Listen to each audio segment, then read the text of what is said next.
Muy bien, buenos días a todos los que nos han saludado. Este mes, un par de cosas. Este mes vamos a continuar. Algunos fines de semana vamos a cerrar este año con el asunto de Isaías. ¿Se acuerdan que estábamos viendo Isaías hace un tiempo atrás? Hicimos una pausa en septiembre y hoy vamos a continuar con respecto a Isaías. Y después, 15 y 16... vamos a celebrar el Día de la Madre y Eduardo va a compartir algo especial con respecto a eso y vamos a tener una reunión especial al respecto. El 22, sábado 22, vamos a tener bautismos, así que ténganlo en cuenta también si quieren venir, va a estar muy bueno. Pero hay 3 fines de semana, 3 o 4, que vamos a ver algunos textos que nos faltaron de Isaías y el año que viene en algún momento volveremos a ver Isaías porque es largo. 750 años antes de Cristo se escribió Isaías. Y cuando uno mira el texto, es increíble cuántas cosas tienen que ver con nosotros hoy día, ¿no? Y hoy vamos a ver un texto muy particular, muy particular. Y yo lo voy a llevar en la dirección, este fin de semana y el próximo, vamos a ver lo que me disparó, por lo menos a mí, y me hizo preguntar, ¿cómo está mi manera de hablar con Dios, mi oración? Deberíamos preguntarnos cómo está nuestra oración. ¿Cómo estoy orando últimamente? ¿Cómo son mis oraciones? ¿Son monótonas, siempre lo mismo? ¿O son oraciones de fe? Y cuando hablo con Dios, realmente espero que Dios haga cosas. Entonces, hoy vamos a ver eso, y el próximo fin de semana también. Los discípulos pudieron estar con Jesús, y estuvieron 3 años, y de todos los que le pudieron haber pedido, y yo te pregunto a vos, si vos le pidieras algo a Dios hoy, ¿qué sería? Jesús está acá, ¿no? Y te dice, pedime lo que quieras. ¿Se acuerdan que al rey, fue el nombre, Salomón, cuando Salomón asume, Dios le dice, pedime lo que quieras? ¿Se acuerdan? Está Jesús hoy y les dice, pedime lo que quieras. ¿Qué le pedirías? No me lo digan. Y cada uno de nosotros tendría algo que pedir, seguro. Los discípulos estaban con Jesús y le podían pedir lo que quisieran. Y de todo lo que le podían pedir, miren que le vieron hacer los milagros, sanar gente, ¿no? Vieron todo, le pudieron haber pedido, danos poder como vos tenés. No se lo pidieron. Danos la capacidad de sanar a gente como vos hacés. No le pidieron eso. Yo hubiese pedido eso. Pero ellos no, le pidieron esto, Señor, enséñanos a orar. Y el Señor, Jesús, enseñó el Padre Nuestro en ese momento. ¿Qué habrán visto los discípulos en Jesús que de todo lo que pudieron haber pedido, qué habrán visto que dicen, no, enséñanos a orar? Yo creo que ellos lo que vieron fue que la oración tiene poder. Pero un buen poder, no el poder ese manipulador y ese poder un poder muy especial. Quizás la oración sea para los cristianos y para cualquier ser humano que se acerca a Dios, lo más poderoso que podés tener es poder orar, es poder hablar con Dios. Y así lo he titulado, el poder de la oración. El famoso Martín Lutero, gran Martín Lutero, dijo, la oración es nuestro poder y nuestra victoria en toda prueba. Y se dice que Martín Lutero oraba hasta 6 horas por día. Dormía poco, oraba 6 horas. Y un día estaba medio molesto y le preguntaron, ¿qué te pasa, no? ¿Qué le pasa, don Martín? Y Martín dice, no, solamente pude orar 4 horas hoy. Estoy enojado. Bueno, él vivía en un constante diálogo con Dios. Porque la oración es un constante diálogo. O sea, no me van a decir, nunca oraste en el auto, en la calle, en cualquier lado. Poder hablar con Dios no tiene límites, y eso es lo bueno. Pero veamos esta historia. Quiero que veamos, les invito a ver, Isaías 38, del 1 al 8. Vamos a ver una historia muy, muy increíble, que no siempre se da por supuesto así, pero vamos a verlo. En esos días el rey Ezequías, que era el rey del lugar, se enfermó gravemente y estaba por morir. El profeta Isaías fue a visitarlo y le dijo, Dios dice que vas a morir, así que arregla todos tus asuntos familiares más importantes. Entonces Ezequías volvió su cara hacia la pared y oró a Dios así, Dios mío, No te olvides de que yo siempre he sido sincero contigo y te he agradado en todo. Luego Ezequías lloró con mucha tristeza. El profeta Isaías salió y ordenó que se pusieran al rey Ezequías una pasta de higos en la herida para que sanara. Luego el rey preguntó, ¿cómo puedo estar seguro de que voy a sanar y que podré ir al templo de mi Dios? Dios le dijo a Ezequías, que ya se estaba yendo, vuelve y dile al rey Ezequías que yo, el Dios de su antepasado David, he escuchado su oración y he visto sus lágrimas, dile que lo sanaré y que le voy a darle 15 años más de vida. Yo salvaré a Ezequías y a Jerusalén del poder del rey de Asiria. Dile además que como prueba de que cumpliré mi promesa, le daré esta señal, la sombra del reloj del rey As va a retroceder 10 grados. Todo sucedió como Dios dijo. Señor, al mirar este pasaje, guíanos para que vos nos digas lo que tenés que decirnos a cada uno y a nosotros como pueblo tuyo, acerca de la oración y el lugar que vos nos animás a que tenga. En el nombre de Jesús. Amén. Por supuesto que no en todos los casos cuando uno ora pasa esto. Esto es particular. A veces es peligroso tomar un solo caso de la Biblia y decir, entonces esto se aplica a toda la gente que, por ejemplo, está enferma. No, pero quiero tomar algunas perlas o recordarnos a aquellos que nos hemos olvidado, o quizás no, acerca de la oración y la importancia que tiene. Y esto es lo primero que quiero decir. Orar es responderle a Dios. Orar es responderle a Dios. El que toma la iniciativa siempre de acercarse al ser humano es Dios. La oración no es yo me acerco a Dios, es Él ya se acercó a mí, ya me dijo algo, ya me inquietó el corazón, entonces yo le respondo. Vamos a ver acá, hay una sola línea que Dios le dice por medio del profeta Isaías al rey, y es y no es agradable, ¿eh? Dios dice que vas a morir. Se acerca, fíjense, Dios toma la iniciativa y le dice al rey, te voy a decir una cosa, te vas a morir. Hasta ese entonces el rey no había orado. ¿Cuándo ora el rey? Bajo crisis. Bajo semejante anuncio. Pero Dios siempre fue así.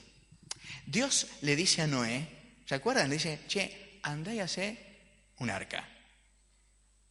Toma la iniciativa Dios. Con Abraham le dice, Abraham, salí de tu tierra. A Moisés, ¿se acuerdan que cómo atrae a Moisés? Lo atrae con fuego. ¿Se acuerdan que estaba con las ovejas? Él las llama y sale una voz y le dice, le habla con Moisés. A Jeremías dice, Jeremías, vení, ¿qué ves vos? ¿Qué ves en la sociedad? Jeremías dice, no, yo soy muy joven, yo no puedo ir, no, yo te convoco a vos. Dios siempre empieza el diálogo, siempre es Dios quien toma la iniciativa en la oración. Él se acerca y te dice a vos. ¿Cómo te lo dice? Te lo dice de varias maneras. Número uno, como estuvimos viendo todo este mes de septiembre, te lo dice a través de la palabra. Vos lees algo y dices, ¡ay, Dios me dijo algo! Y ante eso empieza la oración. Pero hay otras cosas que generan el diálogo o la oración con Dios. Y es lo que te pasa. Hay cosas que te pasan en la vida, no sé si te ha pasado, que ves una realidad, que lo sufrís vos, que es tu esposa, tus hijos, el trabajo, que te genera tal molestia adentro, o a veces alegría, no todo siempre es malo, que hace que tengas que hablar con Dios. ¿Nunca miraste algo en televisión y dijiste, Señor, escúchame una cosa, ¿cómo puede ser esto? Dios, por medio de las circunstancias, te está hablando y te está diciendo, vení a charlar conmigo. Y ese es mi segundo punto acá. Porque la oración, ¿estaríamos de acuerdo que la oración es dialogar con Dios? No es un monólogo. No es que Dios habla y nosotros no hacemos nada. Tampoco la oración es yo hablo y Dios me escucha. Increíblemente la oración es un ida y vuelta. Él me habla, yo le hablo, Él me responde. Acá hay esto. Dios le dice a Ezequías, te vas a morir. Ezequías dice, Señor, escúchame, y se pone a llorar y expresa su corazón y Dios le responde. Diálogo, charla, conversación. Si ustedes les preguntaran, ¿qué hace el Padre? ¿Vieron que decimos a veces en el nombre del Padre, el Hijo y el Espíritu Santo? Un solo Dios en tres personas. ¿Qué hacen el Padre, el Hijo y el Espíritu a lo largo de la historia? ¿Qué vienen haciendo?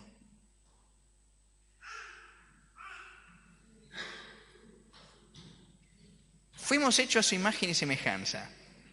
¿Qué hacen la Trinidad? Hablan. Se hablan. ¿Por qué se hablan? ¿Por qué Jesús le habla al Padre, al Espíritu? ¿Se acuerdan cuando Jesús se bautiza, que baja la paloma y dice, este es mi Hijo amado? Taca, taca, taca, taca. ¿En qué sentido fuimos hechos parecidos a Dios? Nos comunicamos. ¿Cuál es el grave problema de hoy día, amigos, en la sociedad? La comunicación. En la familia, fuera de la familia, en todo sentido parece que acá está el problema. Pero Dios, y hay un escritor que dice que Dios, que miren esta imagen, ¿no? La Trinidad, el Padre, el Hijo y el Espíritu están charlando. Y nos invitan a nosotros a venir a charlar con ellos. ¿Qué están haciendo ustedes? Vengan a charlar con nosotros. A mí me gusta eso. Porque creo que es así, creo que es un diálogo. Yo tengo un amigo que me vende pescado bueno, no podrido. Y siempre me llama por teléfono y me dice, John, tengo un pescado para vos. Y es macanudísimo. Nos conocimos así, él iba, ¿no?, visitando, vendiendo pescado. Y somos amigos y siempre me trae unos pescados fantásticos. Y el otro día me dice, tengo un problema porque surgió algo. Y me dice, y sabe que yo voy a la iglesia, y me dice, ¿por qué hay que pedirle a Dios si Él ya sabe? Si Dios ya sabe... Y acá viene un problema. ¿Dios maneja absolutamente todo y nuestro destino ya está marcado? ¿Y nosotros somos títeres de Dios y no hay, pase lo que pase, no hay salida? ¿O puede ser otra cosa?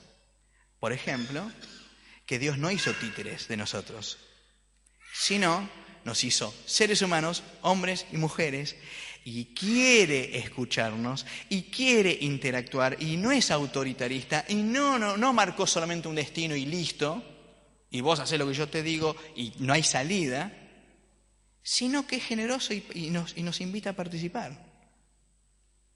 Entonces, el otro día, ayer, mi señora saca unos videos. ¿Se acuerdan cuando usamos videos? Tenían tierra los videos, parecían, si le ponías semillas yo creo que salía una planta.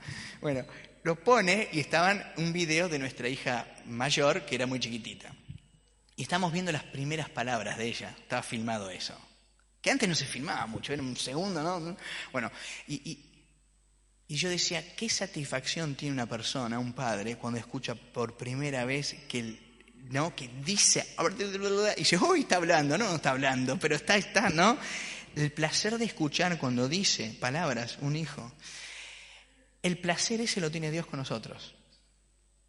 Desea escucharnos, escucharte. Y a mí me encanta ese Dios, porque ese Dios es el Dios de la Biblia. Ese es el Dios con el cual dialogaba Moisés. Les quiero mostrar un diálogo para tomar un ejemplo de cómo dialogaba Moisés con Dios. Y fíjense, si esto es una oración, ¿es aburrido? ¿Es monótono? ¿Es reiterativo? ¿O tiene una vida tremenda? Mírenlo. Moisés le dijo a Dios, tú me ordenaste guiar a este pueblo, pero no me dijiste quién me ayudaría a hacerlo. También me dijiste que me amas y que confías en mí. Si eso es verdad, dime qué piensas hacer para que yo también llegue a amarte y tú sigas confiando en mí. No olvides que este pueblo es tuyo y no mío. Miren qué cara dura Moisés. Y decían que era tartamudo. Y Dios no se enoja. Miren lo que le dice. Dios le contestó, yo mismo voy a acompañarte y te haré estar tranquilo. Moisés le dijo, si no vas a acompañarnos, no nos pidas que salgamos de aquí. Acompáñanos y seremos diferentes de los otros pueblos de esta tierra. ¿Cómo van a saber los israelitas que tú confías en mí si no vienes con nosotros? Dios le respondió, está bien, voy a acompañarlos porque realmente te amo y confío en ti. Ese es un diálogo. Miren qué pedazo de charla. Entonces, ¿qué hace Moisés? Le dice lo que siente en su corazón. ¿Y Dios qué dice? Se enoja, dice, no, a mí no me puedes hablar así porque yo soy Dios. Dice, sí, vamos. Me gusta lo que sale de Moisés. Así quiero hablar con ustedes. Esa es la que va. Hacía 2 minutos si ustedes leen ese texto antes, Dios le había dicho a Moisés, yo con el pueblo no voy, mando al ángel, porque sí, así ya bien, léanlo, Dios dice, yo no voy porque me tienen harto, los voy a fulminar. Y termina haciéndole caso a Moisés. Dice, no, está bien, te voy a acompañar. Bueno, explíquemelo. Seguimos. Orar es, y pongo entre comillas, recordarle las promesas a Dios, porque Dios es olvidadizo. Bueno, cuando el rey Ezequías cumplió 25 años, fue cuando había asumido. ¿Qué le decía Dios a los reyes cuando asumían? Siempre lo mismo. Si ustedes cumplen, si ustedes me siguen a mí, Dios le decía al rey, si ustedes eliminan los dioses, los ídolos y si ustedes hacen lo que yo les digo, los voy a bendecir. Mi promesa es yo te bendigo si vos me seguís. ¿Qué le dice acá? ¿Qué le dice Ezequías? Le dice esto.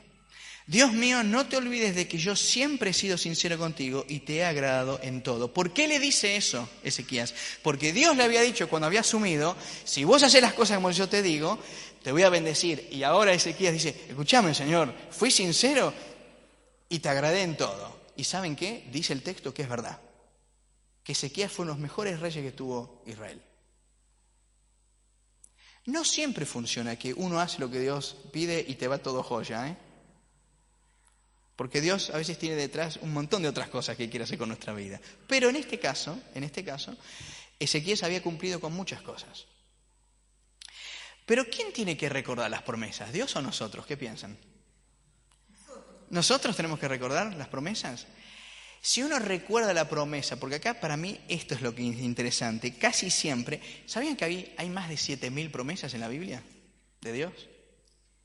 No sé si todos puntualmente son para nosotros, pero digo, hay 7.000 promesas de Dios para que nosotros digamos, Señor, yo creo eso. Pero siempre o casi siempre las promesas tienen dos partes. Dios casi siempre dice, porque Dios es el Dios de pactos, ¿se acuerdan? Si ustedes me obedecen, yo voy a hacer tal cosa. Siempre es ida y vuelta. Y creo que acá hay una perla que uno no debe olvidar. Dios cumple sus promesas, ¿y nosotros cumplimos las nuestras? Y miren lo que dice Jesús, porque Jesús es sorprendente cómo Él lo instala esto. Miren, Jesús también les dijo, no se conviertan en jueces de los demás, y esta es la promesa, y Dios no los juzgará a ustedes. ¿Sí qué? Si ustedes no se convierten en jueces de los demás. No sean duros con los demás, y Dios no será duro con ustedes. Perdonen a los demás y Dios los perdonará a ustedes.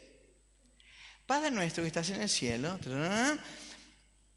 y perdónanos nuestras deudas. ¿Cómo? Como nosotros perdonamos a los demás. Está diciendo, Señor, perdóname a mí de la misma manera que yo perdono a mi esposa. De la misma manera que yo perdono al que no es fácil de perdonar. Con esa medida perdóname a mí, de la misma medida. Opa. ¿Cómo cambia eso? Miren qué lindo cómo cierra este texto. Denles a otros lo necesario, y Dios les dará a ustedes lo que necesiten. Denles a otros y Dios les dará a ustedes lo que necesiten. En verdad, Dios les dará la misma medida que ustedes den a los demás. Si dan trigo, recibirán una bolsa llena de trigo, bien apretada y repleta, sin que tengan que ir a buscarla. La mayoría de las promesas de Dios tienen dos partes. Vos haces tu parte, yo hago la mía. Vos buscá primeramente mi reino. ¿Qué es eso? Todo eso es el reino de Dios. Y su justicia. Y yo te voy a dar. Y esa es la promesa al cual se refiere también Ezequías. Dice 1 Pedro 3:7, esposos, honren a sus esposas y Dios va a contestar sus oraciones. Por lo tanto, yo creo que detrás de la oración no se puede engañar a Dios. Lo que hay, la verdadera oración tiene una vida transformada, diferente a lo que nos venden en esta sociedad, que es devolvela, pegá, violentá, ¿sí? Afaná todo lo que puedas. Dios contesta la oración de aquellos que tienen una vida que se nota que es diferente. Y yo creo que eso es importante recordarlo. Voy a saltear un texto, paso al que sigue, el punto que sigue ahora. Orar es reconocer que necesitamos la ayuda de Dios. Orar es reconocer que necesitamos la ayuda de Dios. ¿Cómo lo manifestó Ezequías? Luego Ezequías lloró con mucha tristeza. El otro día me dice alguien, yo a veces no sé qué decirle a Dios porque estoy tan angustiada. ¿Les pasó una vez que estás tan enojado, tan angustiado, tan dolido, que no sabes ni qué decirle a Dios? ¿Qué se hace cuando uno está tan angustiado, tan dolido o tan frustrado y no tiene ni siquiera palabras? ¿Qué se hace? ¿Saben qué se puede hacer? Llorar. Si querés llorar, llorá. Si querés llorar, llorá. Con Dios se puede llorar. Los varones somos más duros para eso. De todas maneras, hay veces que vos decís, lo único que me sale es una furia adentro, o un dolor adentro. Ahora, lo que está diciendo Ezequías es, yo solo no puedo. Eso está diciendo Ezequías. Me acabas de decir que me voy a morir, Señor. Y ese es un buen lugar. El buen lugar de la oración es, me rindo. ¿Qué le decís? ¿Por qué oramos a Dios? ¿Saben por qué? Porque solos no podemos. Estamos diciendo, me rindo. No puedo manejar esta situación. Por eso vengo a vos, Dios. No sé cómo hacer con esto. No sé cómo hacer. Ahora es un buen lugar ese. Uno puede decir, yo puedo todo. Y por supuesto que podemos muchas cosas. Pero Dios nos invita a recordar que necesitamos de Él. Acá es interesante que Dios hace 3 cosas. 2 que le tocó al ser humano y 1 que le toca a Él. Hay 2 cosas que hace el ser humano, porque acá voy mi punto. ¿Cómo ayuda a Dios a otro ser humano que está orando? Si vos pedís ayuda a Dios, ¿cómo te la envía? ¿Baja el ángel? Yo todavía no lo vi. Sé que en otros momentos bajaba el ángel. ¿Cómo hace Dios para ayudarte cuando vos pedís ayuda? Te manda a otro ser humano. ¿Cómo hace cuando vos le pedís ayuda a Dios? Te manda a otro ser humano. Y acá mandó a Isaías para visitarlo. Recién Fabito decía, vamos a visitarnos. Acá el gran visitador fue Isaías. Lo primero que hizo Isaías, siendo el profeta, va y visita al rey que está enfermo. La ayuda a veces de Dios es una visita. Pero después Isaías va a hacer algo que es muy interesante. Les quiero mostrar acá lo que hace. Porque el rey, tenía una herida muy, muy terrible, muy dolorosa, ¿no?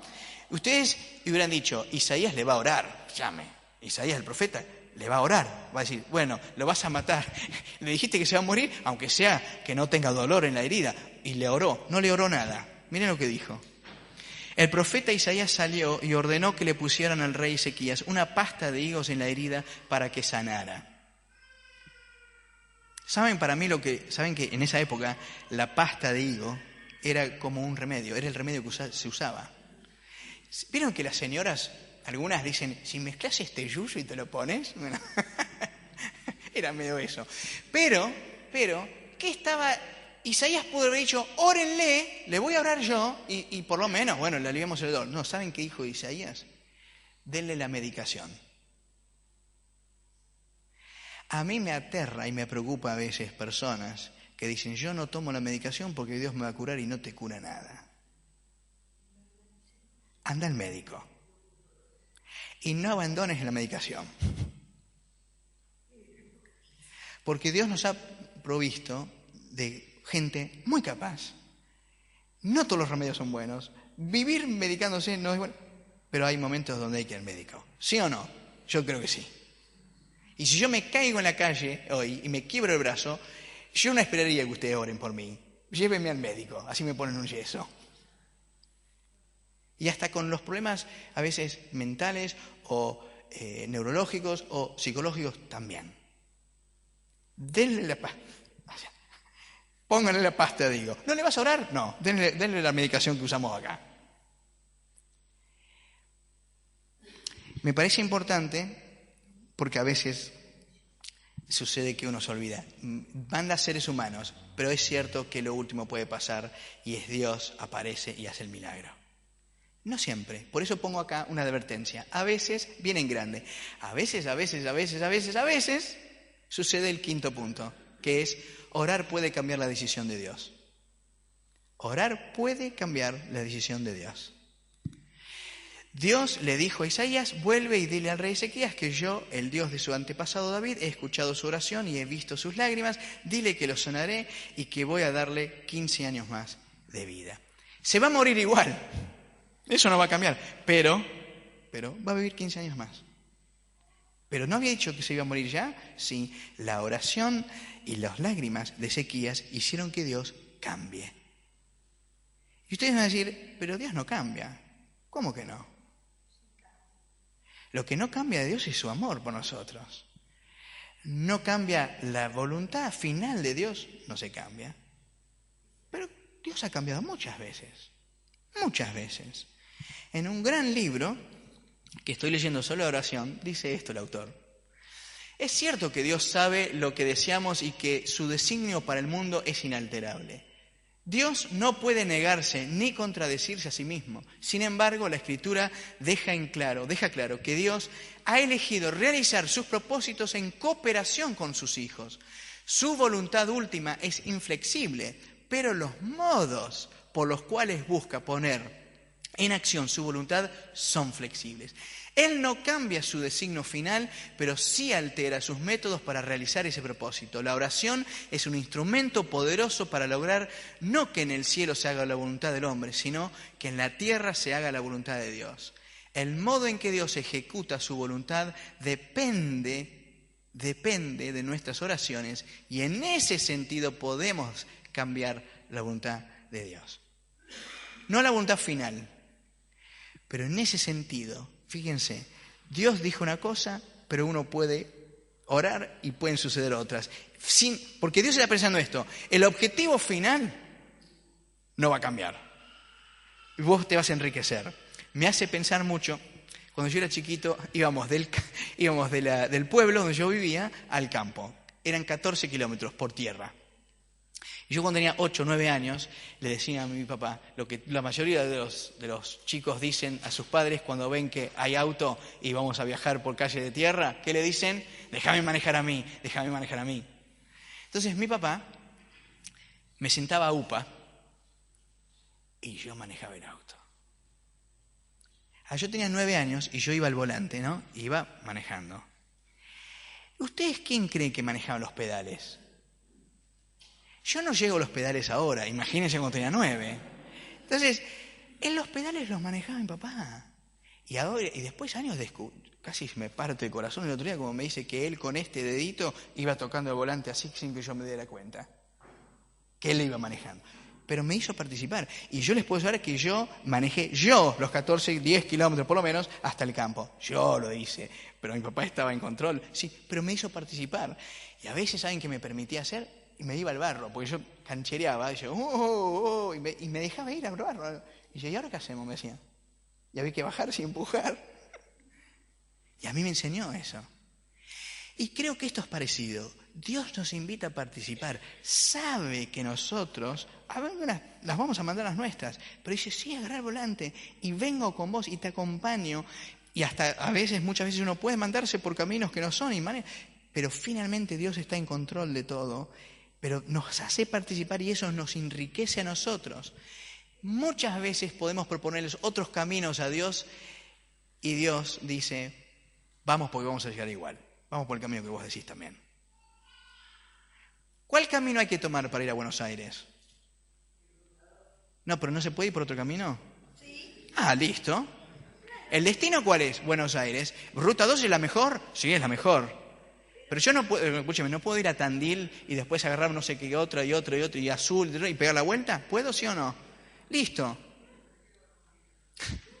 Voy a aprender un montón de cosas, que es más difícil, pero me enriquezco, porque el objetivo final es llegar allá.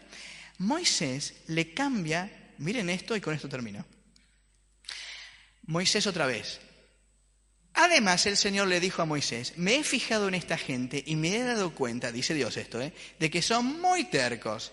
Y le dice Dios a Moisés, tú no te metas, déjame en paz, que estoy ardiendo de enojo y voy a acabar con ellos, pero de ti voy a hacer una gran nación. Moisés, sin embargo, trató de calmar al Señor su Dios con estas palabras, Señor, ¿Por qué vas a arder de enojo contra tu pueblo, el que tú mismo sacaste de Egipto con gran despliegue de poder? ¿Cómo vas a dejar que digan los egipcios, Dios los sacó con la mala intención de matarlos en las montañas para borrarlos de la superficie de la tierra? Deja ya de arder de enojo, renuncia a la idea de hacer daño a tu pueblo. Le dice Moisés a Dios. Bueno, decían que era tartamudo, yo no lo puedo creer a esto.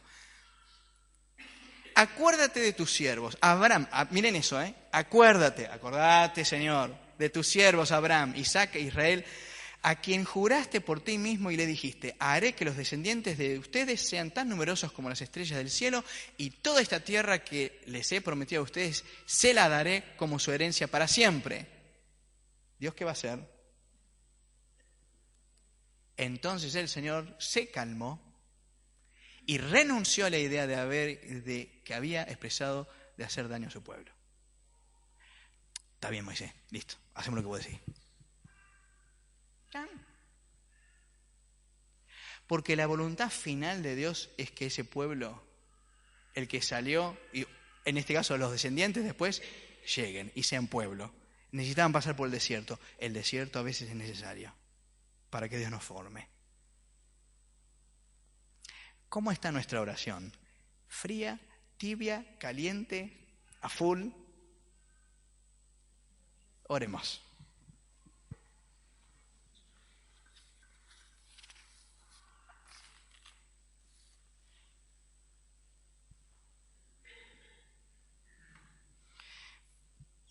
¿Saben que lo bueno es que la Biblia dice, asimismo en nuestra debilidad el Espíritu acude a ayudarnos? No sabemos qué pedir, pero el Espíritu mismo intercede por nosotros con ruegos que no pueden expresarse con palabras. Y Dios, que examina los corazones, sabe cuál es la intención del Espíritu, porque el Espíritu intercede por los creyentes conforme a la voluntad de Dios. Qué bueno que el Espíritu de Dios hable cuando nosotros no sabemos cómo hablar.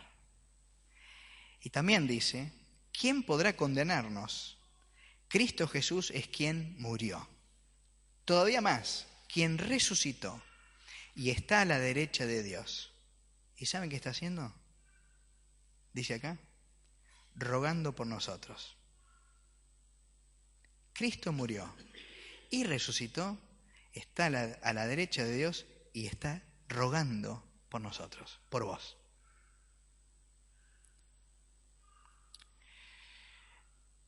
Señor, nos entusiasma el Dios que sos vos.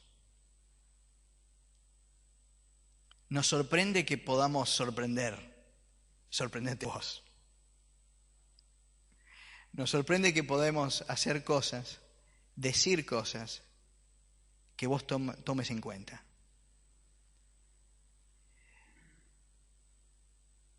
Señor, ayuda a que nuestra oración sea esa oración que tenía Moisés y Abraham y tantos otros.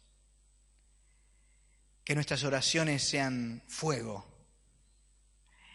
que sean esa ida y vuelta, el diálogo, el responderte a vos. Pero que también nuestra vida respalde nuestras oraciones. Que sea evidente que nuestra vida es una vida de oración, no solamente por lo que decimos, sino por lo que hacemos. Y gracias ahora porque vamos a terminar celebrando la Cena del Señor, recordando que este diálogo es posible gracias a tu gracia, a que vos moriste y resucitaste, que podemos acercarnos así. Bendito sea tu nombre. Señor, acá hay personas que la están pasando mal, algunos muy difíciles, algunas situaciones de frustración, dolor, otros estarán alegres, pero otros pasando por distintas situaciones bravas. Pido que escuches sus oraciones. Pido, Señor, que vos te detengas en el corazón de cada uno. Señor, a veces tu respuesta es sí, a veces es no, a veces es esperar, a veces es más adelante. Lo que no dudamos es que vos nos amás y que finalmente todas las cosas son para bien. A veces no las entendemos. En el mientras tanto, fortalecenos. Hacenos más parecido a tu corazón. En el nombre de Jesús. Amén.